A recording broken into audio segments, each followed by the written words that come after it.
So now I would like to continue discussing Shooter's Code of Ethics and how these ethics are applied by orthodox and progressive groups. And then we'll briefly discuss the advancements of Shooter's Code of Ethics as proposed by John Haidt, and there's a video on that I'd like you to see. So there are many polarizing issues facing the world at all times. Think about abortion, gay marriage, euthanasia, suicide, divorce.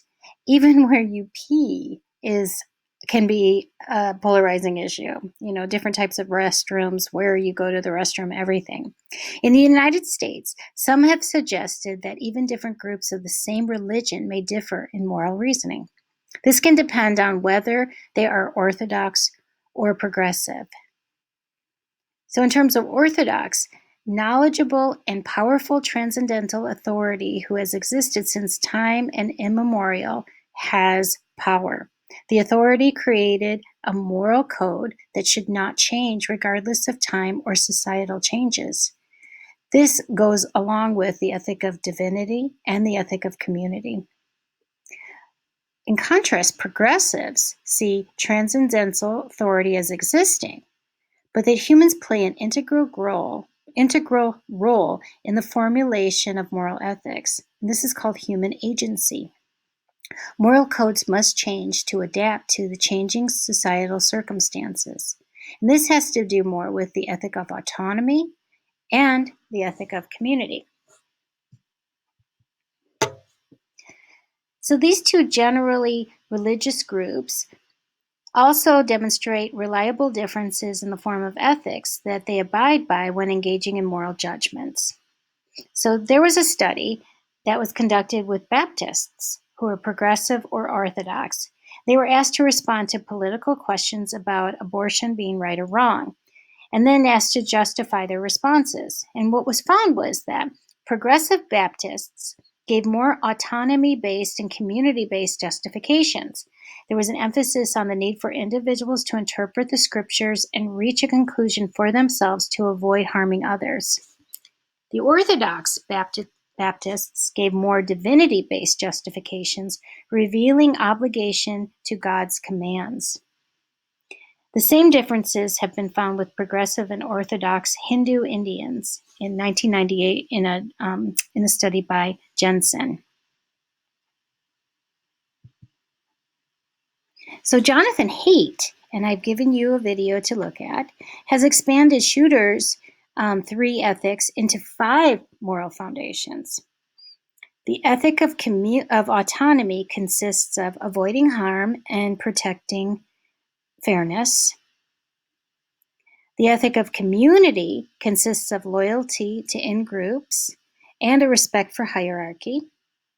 And the ethic of divinity consists of achieving purity, disgust at gluttony or lust. And so again, look at that 18-minute talk. It's pretty awesome. The extent to which one holds onto these different foundations can be predicted by even your political affiliation. Studies have asked people to put a monetary value on how much it would take them to engage in a certain form of violation. People who considered themselves to be very liberal tended to have stronger inclinations toward the ethic of autonomy by feeling more strongly about avoiding harm and protecting fairness, by saying it would require a lot of money for them to be willing to engage in certain violations there. People who identify themselves as more conservative or very conservative generally feel pretty strong about all 5 foundations, although they do tend to have stronger feelings toward the ethic of divinity, which is associated with more religious as opposed to scientific strengths than people who are liberal. And this can even go towards interpreting the Constitution, the originalists versus those who feel that social activity should change with the Constitution. So here we see that people who are more towards a orthodoxy or a conservative nature will be more likely to want to stick with the Constitution as written as if it was a divine constitutional interpretation, whereas those who are more independent and maybe more Democrat might be more inclined towards a Constitution being interpreted with the times. It's very interesting.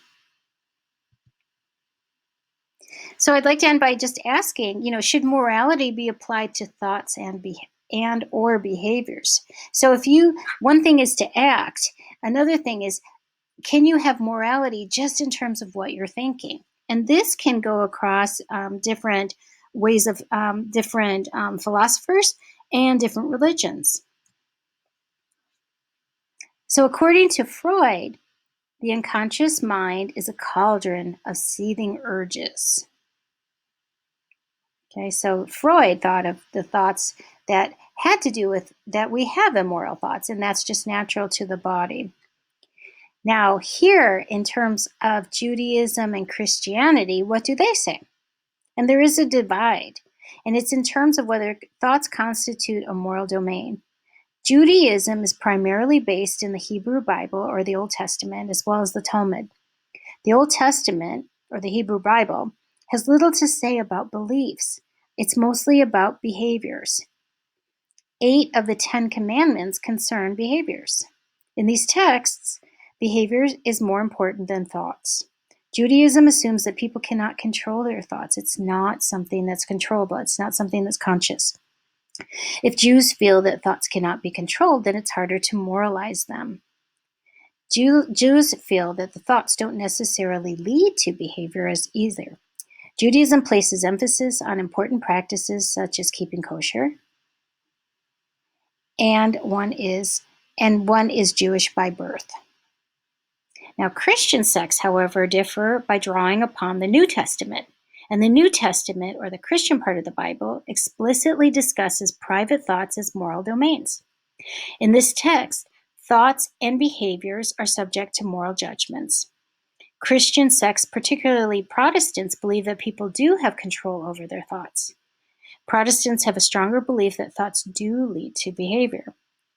And Christian sects focus more on faith and belief. One must accept the beliefs of the religion to be Christian, as opposed to being born into it. So that's it for just this part, and then we'll have one more brief little lecture after this.